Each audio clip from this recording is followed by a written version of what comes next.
You wake up every morning not knowing what that day has in store. It is literally just 6 months of getting your ass kicked, being kept cold, wet, and sandy, and never really having an opportunity to rest. I mean, 6 months is a long time when every day you're getting your ass handed to you. Any education you get is just so that it gives them a different way to torture you and drop the hammer and see if you've got what it takes. It's Jordan Mulligan from the Mulliganbrothers, and today's interview highlight is with Clint Emerson, talking about what is buds, essentially. I think for a British audience, it's super interesting, but I think for anybody else to know the grueling training that the SEALs go through, this is what buds is, according to Clint Emerson, who has a lot of experience. Today's video is sponsored by Mulliganbrothers.com. Link is in the description to buy the new hoodies and t-shirts, which help support this. But before that, what is buds, Clint? Someone who's never heard of buds before, how would you describe it? What is it? Basic underwater demolition SEAL training, or BUDS for short, is the selection process for Navy SEALs. And it is literally just 6 months of getting your ass kicked, being kept cold, wet, and sandy, and never really having an opportunity to rest.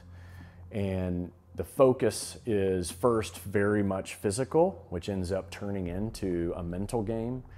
And then that just continues with a little bit of education, but really not. Any education you get is just so that it gives them a different way to torture you and drop the hammer and see if you've got what it takes. But ultimately it is 6 months of hell to see if you can endure what gets thrown at you, see if you're mentally strong enough to deal with, crisis and complicated scenarios, and then and see if you're just see if you're good enough to be a part of that brotherhood.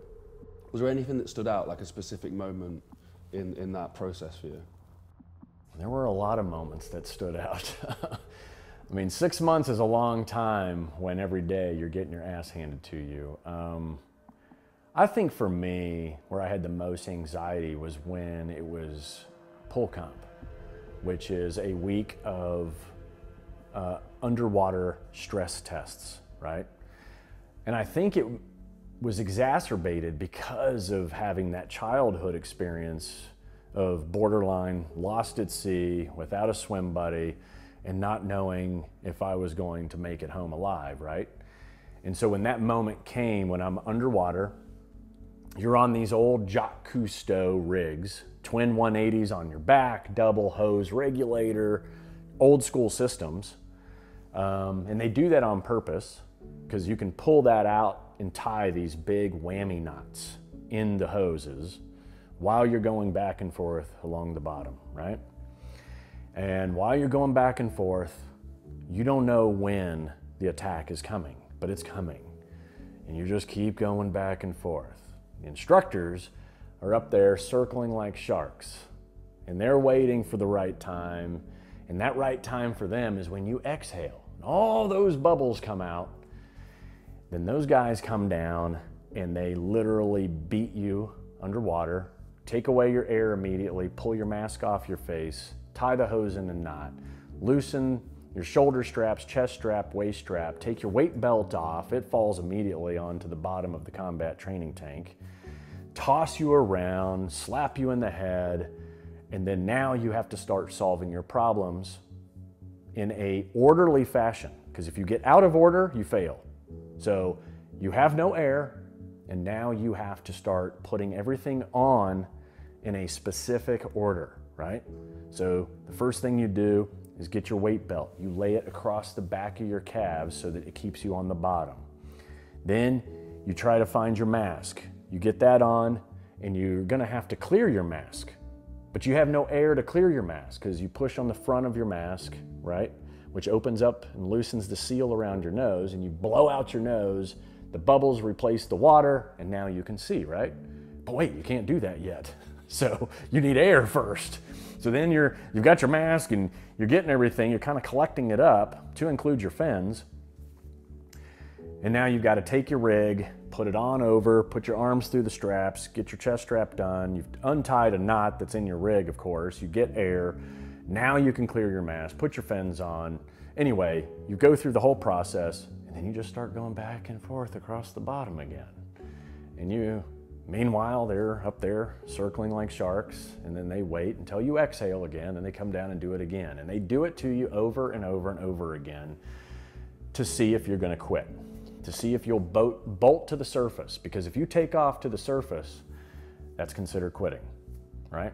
So the anxiety for that moment to get in the water and start that test was overwhelming for me, because I was like, oh my God, I was the part of, that experience when you're a kid to that point. Now I'm an adult, young adult, and I've got to just get through this.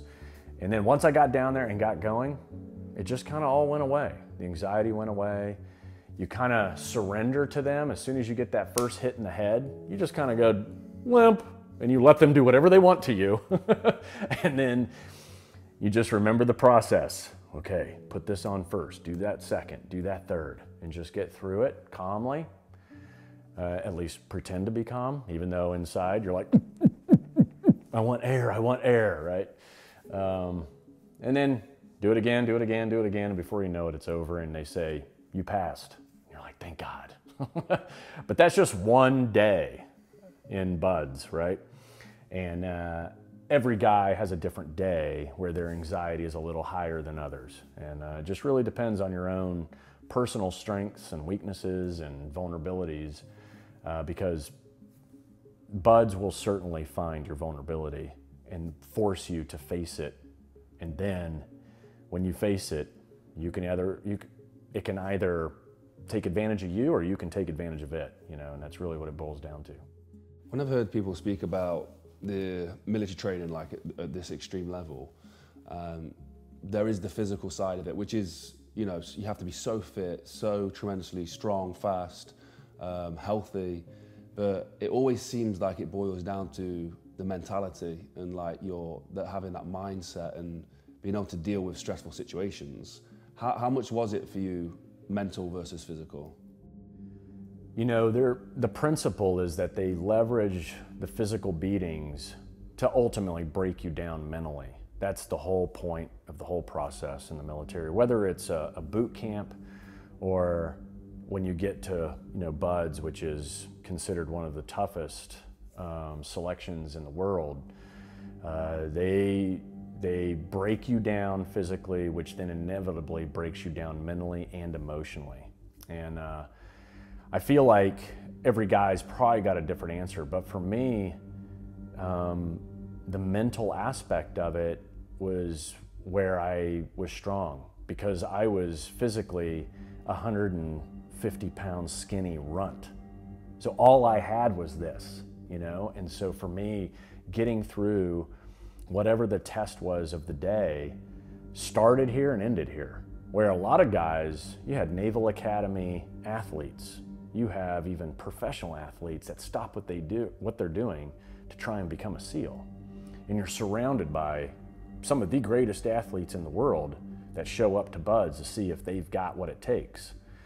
But for me, I was just a skinny little punk from Texas, but I knew that I at least had this part somewhat squared away, and it ended up being my biggest strength. So for me, it was all started here, ended here, and physically, I was mediocre. I was middle of the running pack. I was at the back of the pack on the swims. I was okay at the obstacle course, and and anything that took that mental aspect was probably the only place I excelled, which there wasn't much of, there's no written exams where I could go, look at how smart I am, There was a couple of tests here and there, but for the most part, it was all physical. So all I had was the mental side. Wow. So, and what was it like when you finally achieved it, when you got through BUD/S? Well, one of the unique things about BUD/S is you are constantly kept humble, right? And so for me, graduating BUD/S, there was no like, haha, look at me, right? Look at what I did. It didn't exist, because you knew like, wait, this is just the beginning. Like, I got a long road ahead of me. You've got to get through for me, I was a medic, so I had to go get through the Army Special Operations Medical School. And I was like, holy shit, that's like one of the hardest schools in the military, mentally. I knew that I had to go through advanced SEAL training, which back then was called STT, SEAL Tactical Training. And that's where you actually learn how to be a SEAL, because you don't learn that in BUD/S, right? And then I knew I've got to then check into my SEAL team. And then I'm going to be put into a platoon. And it's the platoon that decides when I get my trident. So I still had a multi-year path to go before I was actually going to put on the symbol that represents Navy SEAL. So when I graduated BUD/S, I knew, well, this is just the beginning. I have a whole lot of shit I got to do. And so, you know, there was no real big celebration. Of course, you have a moment when you're like, okay, thank God that's over, but now I got to go start the next stress test, right? And then the next one, and then the next one. So because of that process, most SEALs, I think, are pretty humble in the fact that we have what's called, or what I call, the new guy mentality. You're always a new guy, no matter where you show up, right? There's always somebody more seasoned, someone smarter, faster, stronger. And so the golden rule as a new guy is always volunteer for everything, always come in early, always stay late, and keep your mouth shut. And so I just maintain the new guy mentality, just like everyone else. And as long as you do that, then you're never really going to be in a position where you're pounding your chest and saying, look at what I've accomplished. Boy, I feel great about myself right now. If you don't get yelled at, or if you don't have one of your peers call you out and say that you fucked up, then that was probably a good day, because you're not going to get a pat on the back or get a, hey, good job from your buddies. If you get silence from your buddies after you've done something, then that means you've done it right. That's all you get.